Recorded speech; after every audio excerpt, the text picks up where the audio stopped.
गोवंश सबसे अधिक उत्पाद होता है, जबकि इसके प्रमाण में कोई दस्तावेज या साक्ष्य अब तक नहीं दिखा सके हैं।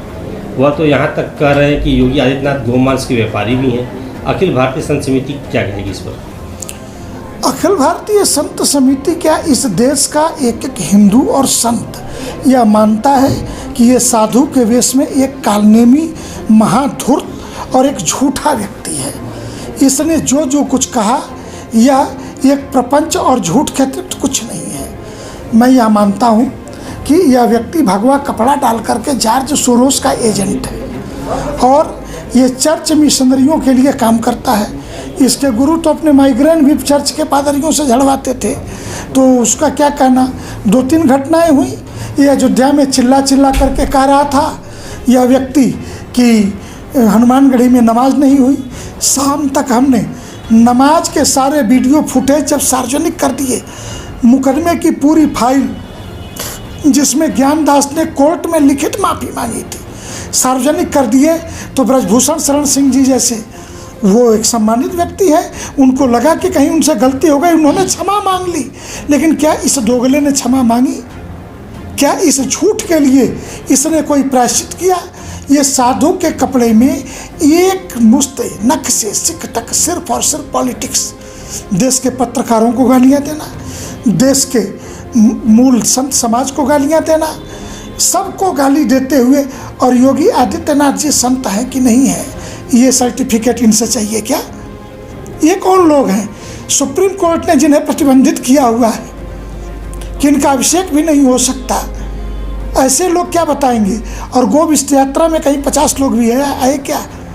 और मैं एक सम्मानित चैनल है, इस देश का पुराना चैनल है, उस पर बरेली की एक खबर देख रहा था मैं, जिस पे कि ये पूछा कि मेरे अभियान से कौन सहमत है, तो वहाँ 150 सपाही थे, उसमें 4 व्यक्तियों ने हाथ उठाए। और तुम्हारे सभा मंचों पर गोमांस के तस्कर, समाजवादी पार्टी के प्रत्याशी जो नामित मुकदमों में अभियुक्त हैं गो तस्करी के केसों में, ऐसे व्यक्ति तुम्हारे मंच पर माइक संभालते हैं और तुम गो रक्षा की यात्रा करते हो। ये समझ में नहीं आता।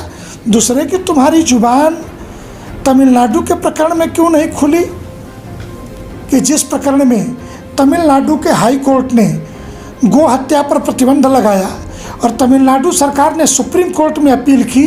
तुम्हारे स्वयं के मुकदमे में, तुम शब्द मैं इस्तेमाल इसलिए कर रहा हूँ कि अब आपके लिए कोई सम्मानीय शब्द बचा नहीं, कि स्वयं के व्यक्तिगत मुकदमों में भी जिस अभिषेक मनु सिंघवी की सेवा ली है, वही अभिषेक मनु सिंघवी तमिलनाडु सरकार की तरफ से गो हत्या की पैरवी कर रहा था। एक बार भी मना किया।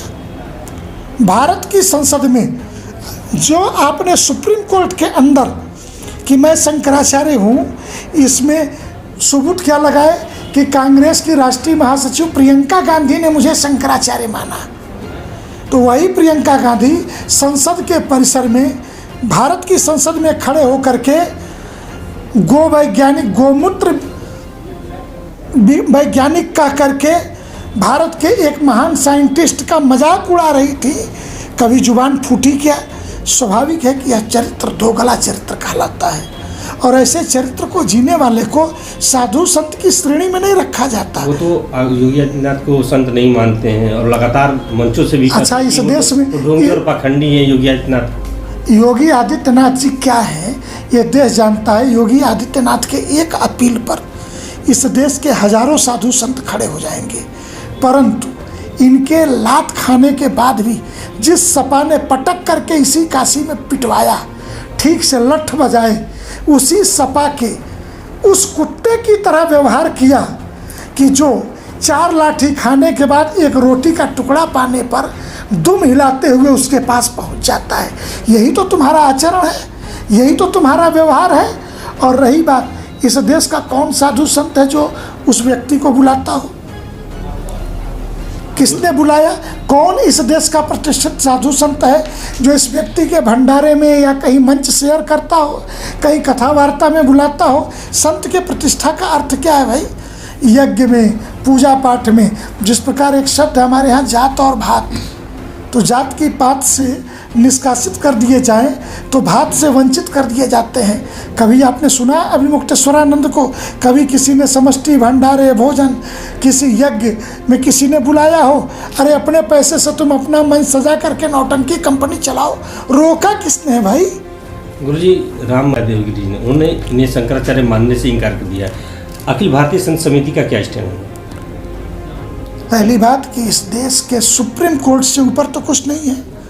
सुप्रीम कोर्ट ने इनके अभिषेक पर ही प्रतिबंध लगा दिया और भारत के पार्लियामेंट के अंदर 5 फरवरी 2020 को जिस ट्रस्ट की घोषणा राम जन्मभूमि के लिए सुप्रीम कोर्ट के संविधान बेंच के सर्वसम्मत फैसले से हुई है, उस ट्रस्ट में ट्रस्टी क्रमांक 1 के पराशरन, फर्स्ट पार्टी, ट्रस्टी क्रमांक 2 जगत गुरु शंकराचार्य ज्योतिष पीठाधीश्वर स्वामी वासुदेवानंद सरस्वती, ये पूरा नाम लिखा हुआ है। ठीक, ये सुप्रीम कोर्ट के अंदर, और सुप्रीम कोर्ट ने स्वरूपानंद जी के मरने के बाद इनके पर प्रतिबंध लगाया। इतना ही नहीं, 2020 के नवंबर में स्वामी स्वरूपानंद जी ने उत्तराखंड में प्रेस कॉन्फ्रेंस करके हरिद्वार में मीडिया को एक पत्र जारी किया, कहा हमने कोई वसीयत नहीं की है और न किसी को उत्तराधिकारी घोषित किया है। आपको आवश्यकता है तो मैं पत्र की कॉपी आपको स्वरूपानंद जी के साइन की अभी दे दूंगा। तो गुरुजी अखिल भारतीय संत समिति इनको शंकराचार्य मान्यता है या नहीं? हाँ या सवाल ही नहीं पैदा होता कि अखिल भारतीय संत समिति इनको कैसे शंकराचार्य मान सकती है, और क्यों मानेगी भाई? ऐसे व्यक्ति जिसको सन्यासी भी नहीं माना जाना चाहिए वो शंकराचार्य कैसे मान्य होगा? अभिमुक्तेश्वरानंद कह रहे हैं कि मुगल और मुस्लिम गोभक्त हैं, जबकि भाजपा सरकार गोमांस व्यापारी के चंदे से चल रही है। वो तो उसके मंचों पर गो तस्करों के जमावड़े से ही दिख रहा है कि मुगल किसके भक्त हैं और मुगलों का कौन दलाल है और कौन गुलाम है। जिन लोगों ने गंगा आंदोलन में काशी के घाटों पे अतहर जमादारी से नमाजें पढ़वा ली अपने श्री विद्या मठ के पिछुआरे, वो लोग भी सनातन की बात करें तो ये वही बात हुई कि कोई वेश्या चरित्र पर भाषण दे। उन्होंने राम मंदिर को बीजेपी और संघ का दफ्तर बताया है। गविष्ठ यात्रा के दौरान या वह अयोध्या गए मान रहे हैं आप? राम मंदिर अगर आरएसएस का बीजेपी का दफ्तर है तो वहाँ कोई चोरी हो या आग लगे तुमसे क्या मतलब? तुमने तो राम मंदिर बनाने के नाम पे जो सोना इकट्ठा किया रामालय ट्रस्ट ने, उस रामालय ट्रस्ट के द्वारा इकट्ठे किए गए सोने का हिसाब तो दो कि भगवान राम की जन्मभूमि के नाम पर तुमने ज़मीन कहाँ खरीदी, तुमने कई ईंटें लगाई, तुमने इसमें कौन सा योगदान दिया, ये भी तो देश को जानना चाहिए। भारी भरकम रामालय ट्रस्ट जो कांग्रेस नेता दिग्विजय सिंह के श्री चरणों में बैठ करके तुम लोगों ने तैयार किए, खुद सचिव थे, तो उसका हिसाब तुम्हें देना चाहिए। राम जन्मभूमि न्यास की खरीदी गई ज़मीनें 45 एकड़ से राम जन्मभूमि तीर्थ क्षेत्र ट्रस्ट में है। राम जन्मभूमि न्यास की मंगाई गई ईंटों से लेकर के सारी समृद्धि राम जन्मभूमि को समर्पित हो गई।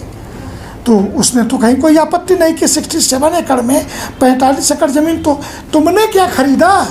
तुमने पूरे देश से जो पैसा लिया वो कहाँ खर्च किया, ये तो देश को जानना पड़ेगा।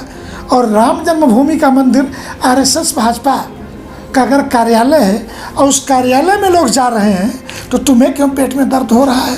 तुम्हें क्यों चोरी दिख रही है? इस देश का हिंदू समाज वहाँ पे जाना बंद नहीं किया। इस देश के हिंदू समाज के लोगों ने अब बढ़ चढ़ के और ज़्यादा दान करना शुरू किया है और राम जन्मभूमि के प्रति अपनी प्रतिबद्धता जताई है। और तुम्हारे जाने न जाने से क्या फ़र्क पड़ा? तुम्हारे नहीं जाने से मंदिर नहीं बना, कि तुम्हारे नहीं जाने से प्राण प्रतिष्ठा नहीं हुई, या तुमको बुलाया किसने? महत्वपूर्ण बात यह है कि तुम कोई आमंत्रण पत्र दिखा दो कि तुम्हें किसी ने आमंत्रण दिया हो और तुम नहीं गए हो।